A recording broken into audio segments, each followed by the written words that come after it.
Film ini diawali dengan diperlihatkannya sebuah rumah terpencil yang sedang didatangi para polisi. Rupanya mereka sedang olah TKP karena di rumah ini telah terjadi kasus pemodaran brutal. Terlihat seorang sheriff pun memeriksa sesosok jasad dengan kondisi yang sudah ripuh. Kemudian ia masuk ke dalam rumah untuk lanjut melakukan pemeriksaan. Tak lama kemudian seorang anggota mengajaknya untuk mengecek ruangan basement.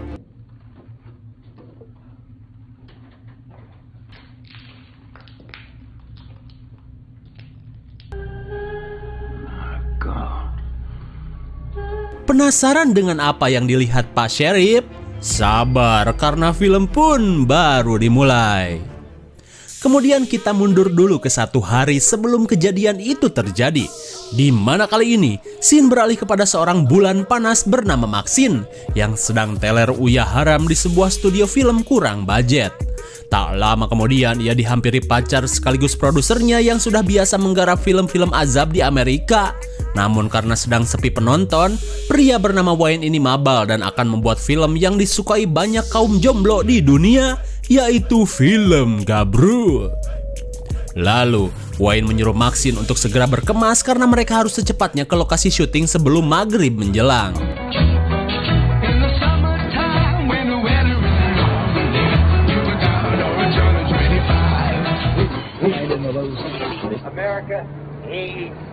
Singkat cerita, Wayne dan kru lainnya berangkat ke sebuah tempat yang merupakan sebuah rumah kontrakan.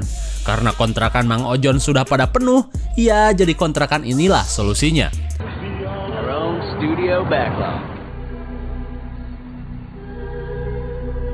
Singkat cerita, mereka pun tiba di rumah pemilik kontrakan yang sudah Wayne hubungi sebelumnya, di mana rumah tersebut merupakan rumah yang berada di scene awal tadi.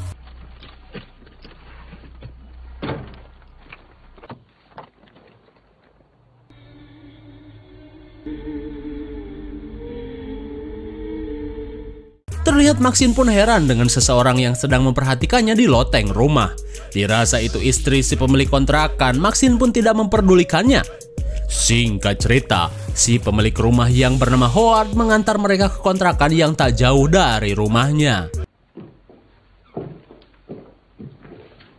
Setibanya di kontrakan, Howard kesal karena Wayne ternyata membawa banyak teman. Padahal sewaktu ditelepon, Wayne mengatakan jika ia mau berdua saja bersama pacarnya. Tapi sebelum bapak kontrakan bertanya lebih jauh, produser budget pas-pasan ini pun memberikannya bayaran lebih. Meskipun senang, tapi Howard masih kesal dan memperingatkan Wayne untuk jangan melakukan hal-hal aneh di kontrakannya ini. Tak lama kemudian, Howard pun pergi. Setelah beberapa saat, Maxine yang gabut pergi mencari angin di saat yang lain asyik melakukan syuting film Gabrut.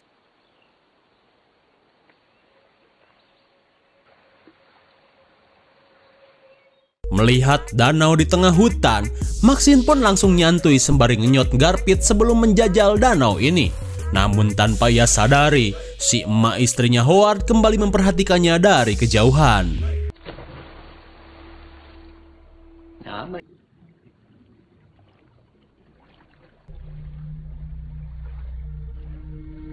Terlihat seekor buaya segede gaban kini sedang mengintai Maxine. Singkat waktu, setelah cukup kenyang kuku cuprakan, Maxine pun berniat untuk pulang.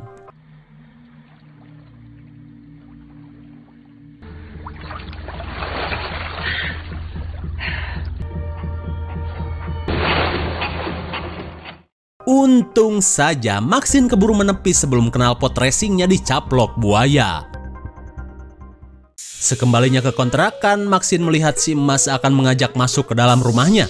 Meskipun ragu, Maxine berusaha ramah dan mengikuti ajakan ibu kontrakan itu.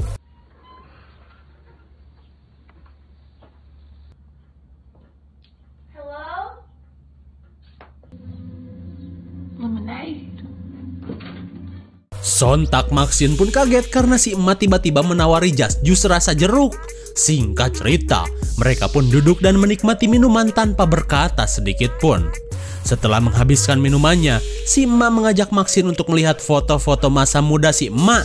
Lalu, istri mantan tentara ini mengatakan jika dulu ia sangat cantik, seksoi, glowing, dan berdemeg meskipun tanpa filter IG. Kemudian si emak memuji-muji Maxine yang menurutnya memiliki kecantikan yang luar biasa. Terlihat Maxine pun kaget dengan sikap aneh si emak. Namun anehnya saat Howard datang, si emak terlihat panik dan langsung menyuruh Maxine untuk pergi.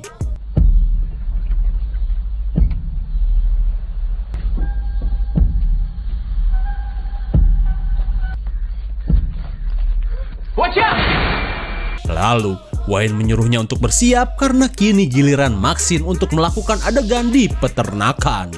Penasaran kan dengan adegannya seperti apa?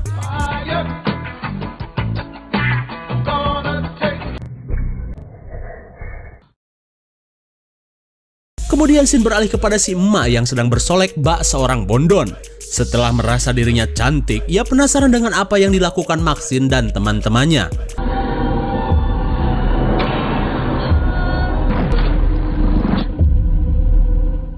Ketika hampir malam, si emak yang kepengen berat langsung mendatangi suaminya dengan penampilan glowing versinya sendiri.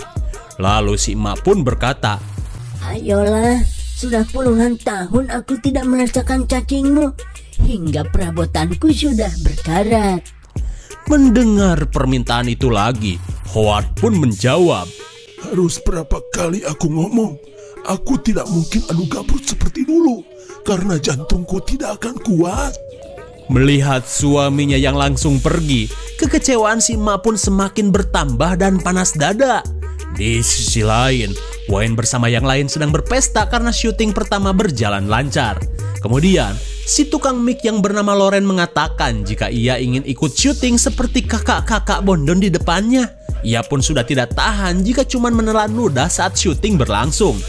Mendengar permintaan tersebut, pacarnya yang seorang kameramen jelas marah. Namun karena Loren ngotot, pria jabrik ini pun ngambek dan langsung pergi. Lalu Wayne berusaha menenangkan si jabrik. "Sudahlah, biarkan saja. Siapa tahu aja pacarmu berbakat dan bisa berkarir di belantika gabrut dunia." Mendengar perkataan bosnya, si jabrik pun pasrah jika itu memang maunya Loren. Singkat waktu, Loren bersiap untuk melakukan adegan bersama Jackson si Cacing unggul. Tak lama kemudian, si jabrik datang untuk merekam aksi pacarnya sendiri di gabrut pria lain.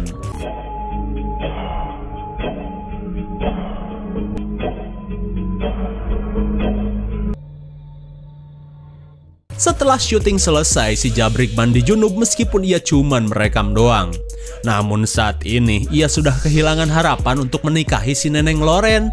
Kemudian ia memutuskan untuk pergi saja. Meskipun gak dibayar Wayne, lah bodoh amat. Ia pun bersyukur karena Tuhan sudah menunjukkan jika Loren bukanlah calon mama yang baik. Betapa kagetnya si jabrik saat melihat si emak menghalangi jalannya. Kemudian si jabrik mencari tahu apa yang sedang dilakukan si emak. Are you alright?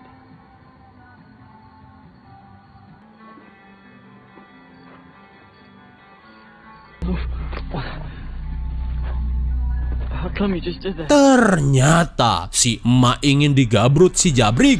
Sementara itu si jabrik merasa jika kelakuan si emak cuma efek pikun saja.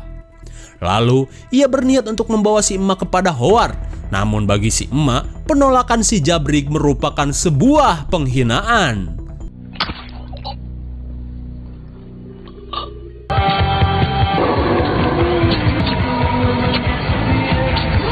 Akhirnya, si emak membunuh pejantan yang telah jual mahal kepadanya. Tak lama kemudian, si emak mengambil kunci mobil agar tidak ada lagi yang bisa kabur dari kediamannya. Di sisi lain, Loren merasa heran karena si jabrik tidak ada di sampingnya. Kemudian ia mencari si AA yang sudah ia hianati.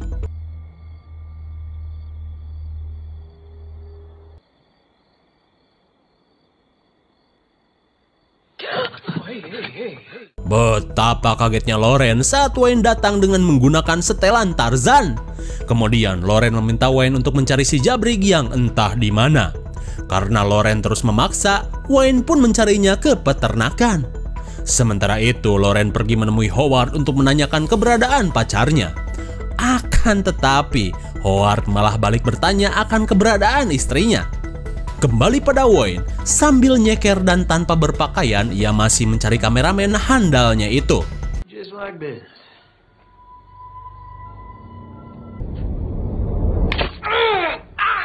Sebuah paku usuk nyocol di cekernya Wayne.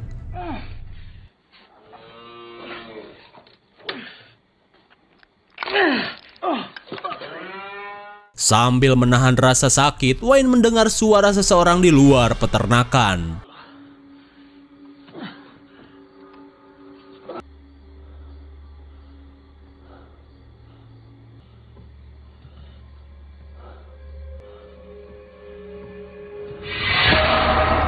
Tanpa diduga, seseorang berhasil membuat mata Wayne picek.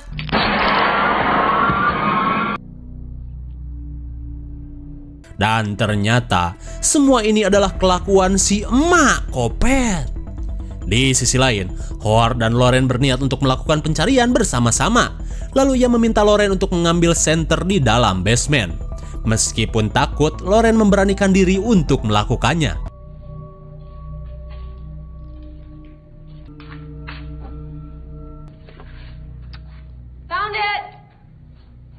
Setelah mendapatkan senter, Loren langsung kembali kepada Howard.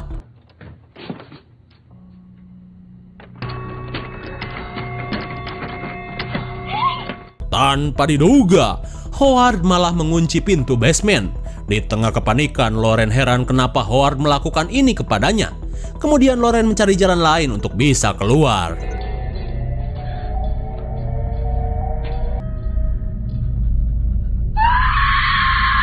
Sontak Loren pun histeris melihat sosok jasad dengan cacing yang terurai. Kemudian scene beralih kepada si pirang yang sedang bersama Jackson.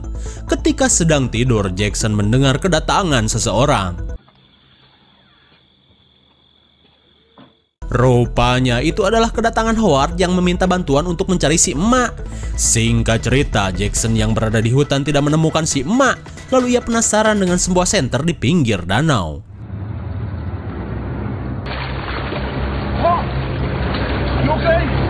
Sontak Jackson pun kaget karena menganggap Howard sudah tenggelam.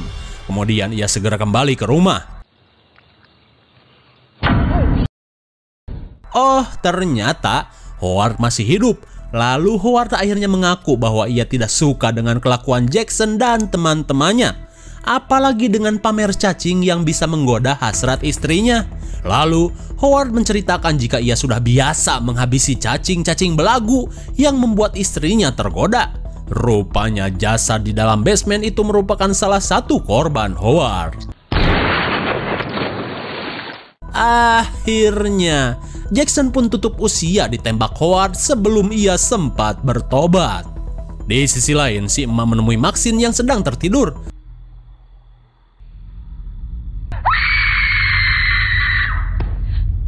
Keberadaan si emak pun sontak membuat Maxine berteriak hingga membangunkan si pirang. Namun ketika si pirang datang, si emak sudah pergi entah kemana. Kembali kepada Loren, kali ini ia sedang berusaha kabur dengan menjebol pintu.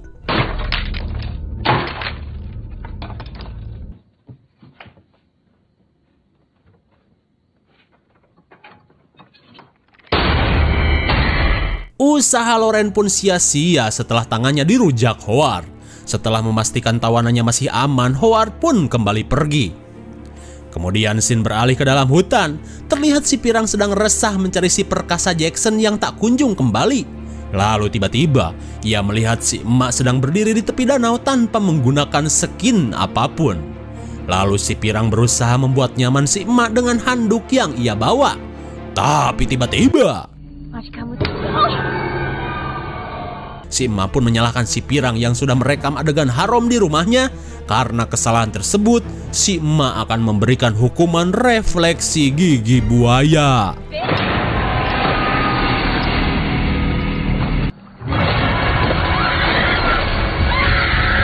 Akhirnya, nasib si pirang pun harus menjadi buaya di masa depan. Kembali pada Maxine, setelah terbangun oleh kelakuan si emak, kini ia mencari keberadaan teman-temannya. Melihat kedatangan si emak dan Howard, Maxine pun langsung bersembunyi. Sementara itu si emak dan suaminya ini memang berencana untuk menculik Maxine. Sesampainya di kamar Maxine, si emak kecewa karena idolanya telah menghilang. Akan tetapi, si emak mengatakan jika ia hanya menginginkan Maxine karena menurutnya Maxine memiliki sesuatu yang berbeda dengan yang lainnya. Mendengar kesedihan istrinya, Howard pun merasa sedih karena dirinya tidak seperkasa seperti dulu. Lalu si emak pun berkata, Mas, tolong sekali saja buat aku melayang. Meskipun tombol istrinya mirip kantong kresek di pasar, Howard yang kasihan pun akhirnya mau dan sudah tidak peduli dengan jantung lemahnya. Dan ternyata Maxine sedang bersembunyi di bawah arena pasangan tuwir ini. Kemudian Maxine berusaha kabur daripada mendengar suara pertempuran duo keriput ini.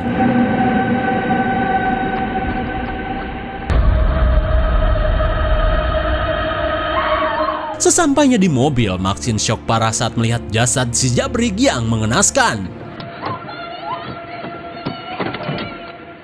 Mendengar teriakan Loren, Maxine langsung mencarinya dengan membawa pistol.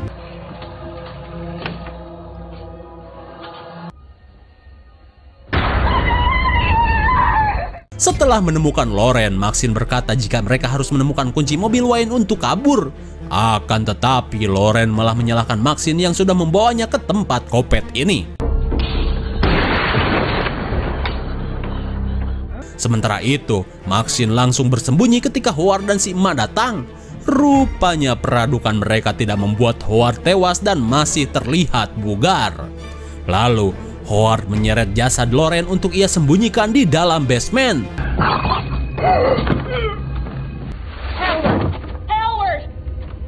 Mendengar nafas terakhir Loren, Howard pun kaget parah hingga membuat jantung lemahnya kumat.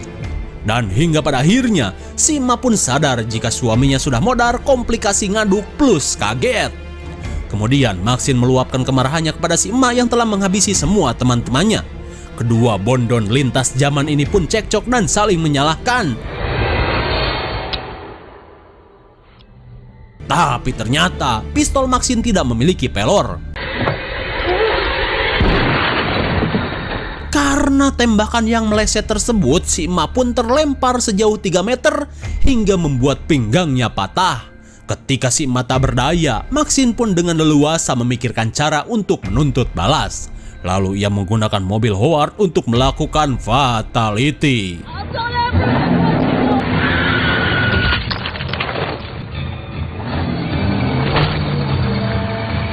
Setelah parkir di kepala si emak, Maxine pun pergi sementara jasad si emak yang mengerikan ini ditemukan kepolisian esok harinya. Seperti yang ada di scene awal tadi. Dan ketika Pak Sheriff bingung tentang apa yang telah terjadi, tak lama kemudian seorang anggota membawa sebuah kamera dari dalam gudang. Dengan kamera tersebut, Pak Sheriff yakin jika ia akan mendapatkan petunjuk. Dan film pun sudah berakhir.